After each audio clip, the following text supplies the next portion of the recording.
Imagine isso. Você está no meio de uma discussão acalorada. O coração dispara. Cada palavra parece uma flecha. Cada frase um ataque direto. Você calcula cuidadosamente sua próxima resposta, decidido a mostrar que está certo. Mas a outra pessoa faz exatamente a mesma coisa.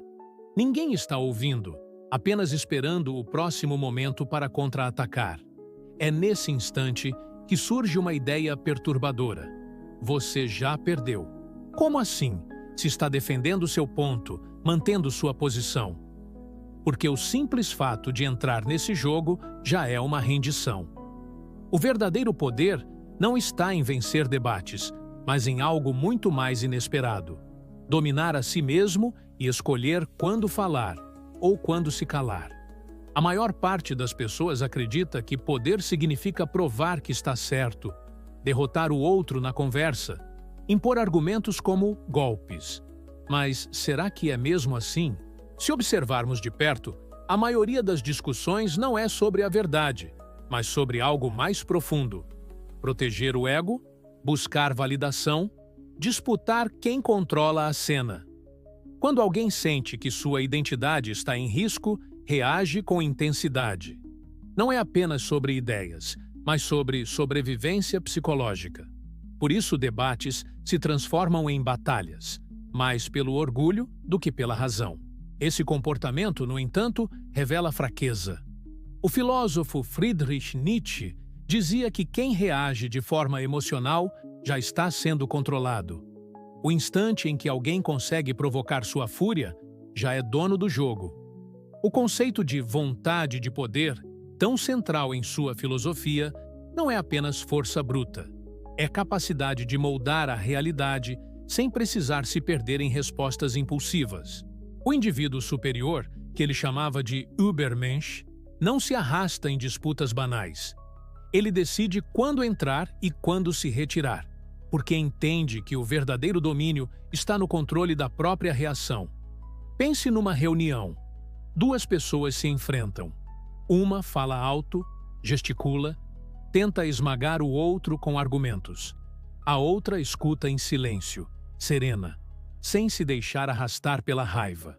Quando finalmente abre a boca, suas palavras mudam o rumo da conversa inteira. Quem realmente tem o poder? Não é o que fala mais, mas o que controla o fluxo. Esse é o impacto da calma, da pausa, do silêncio estratégico. O silêncio não é ausência, é ferramenta.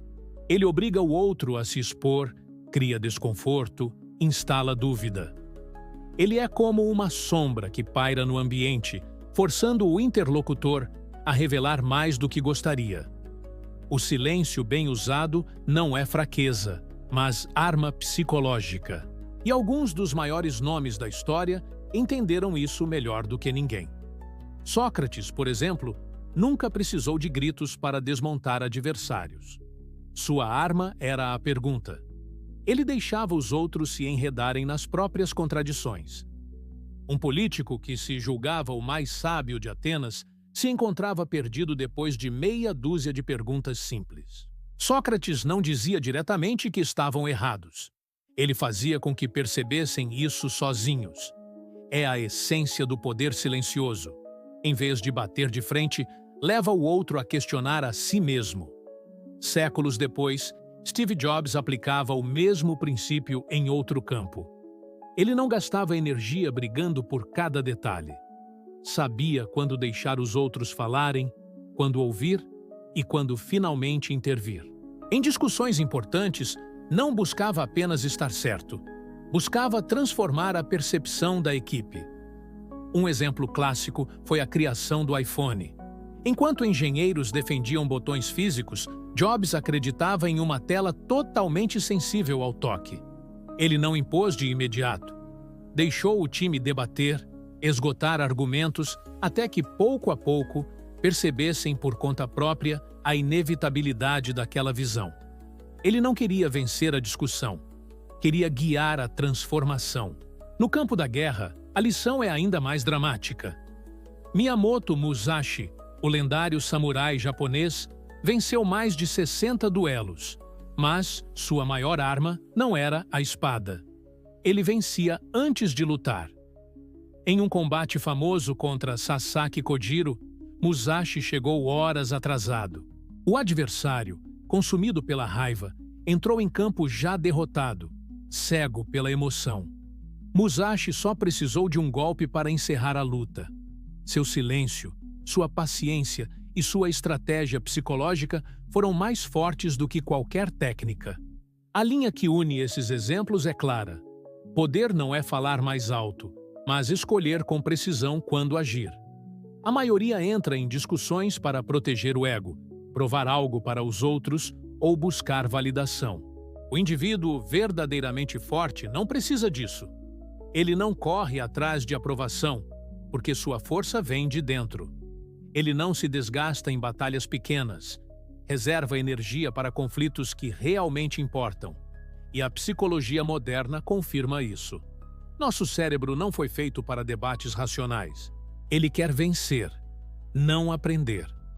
Por isso caímos em vieses como o da confirmação, onde só enxergamos o que apoia nossas crenças, ou o efeito Dunning-Kruger, onde quanto menos sabemos, mais confiantes ficamos. É por isso que a maioria das discussões termina sem resultado algum. Ninguém escuta, todos apenas esperam a vez de responder. Quem compreende isso, aprende a não desperdiçar energia em disputas inúteis. As emoções também são armadilhas. Quando nos sentimos atacados, não defendemos só ideias, mas nossa identidade. Por isso, temas como política, religião e valores pessoais geram brigas tão intensas. Não é a lógica em jogo, é quem somos. Quem domina a si mesmo nesse cenário já venceu. Porque se alguém pode controlar suas emoções, também controla suas ações. O poder real não é nunca entrar em conflito. É saber quais batalhas valem a pena. Fugir de todo embate pode ser apenas medo disfarçado de sabedoria. Nietzsche via o conflito como um campo de crescimento. A lâmina que nunca enfrenta aço permanece frágil. Do mesmo modo, uma mente que nunca é desafiada não amadurece. Grandes pensadores e visionários do passado não evitaram o confronto. Eles o usaram. Galileu, Sócrates, o próprio Nietzsche. Todos pagaram um preço alto por desafiar a mentalidade de sua época. E é exatamente esse preço que tornou suas ideias imortais. A diferença está na intenção. Há quem brigue apenas para provar que tem razão. E há quem use o confronto como ferramenta de transformação. O primeiro gasta energia com vaidade. O segundo molda a realidade. Essa é a fronteira que separa discussões vazias de debates poderosos. Quando o objetivo é crescimento, avanço, inovação, o conflito é necessário. Quando é apenas ego, é desperdício. Por isso, antes de responder, é preciso perguntar: estou reagindo ou escolhendo? Estou falando porque quero ou porque fui provocado? Estou usando minhas palavras como instrumento de transformação ou apenas defendendo minha imagem? Cada vez que falamos sem refletir, nossas palavras perdem valor. Mas quando falamos pouco, com intenção, cada frase se torna uma lâmina afiada. Imagine agora que você tivesse apenas 100 palavras para usar até o fim da vida. Você gastaria em brigas sem sentido? Ou escolheria cada uma com extremo cuidado, como um guerreiro afiando sua última espada? É essa consciência que separa os fortes dos fracos, os líderes dos que apenas reagem. O silêncio é uma estratégia, não uma fuga. As palavras são uma arma, não um desabafo.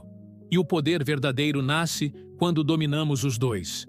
Saber calar na hora certa é tão importante quanto falar no momento exato. Quem compreende isso não precisa vencer discussões. Já começa vencendo a si mesmo, e com isso, conquista tudo o que está ao redor.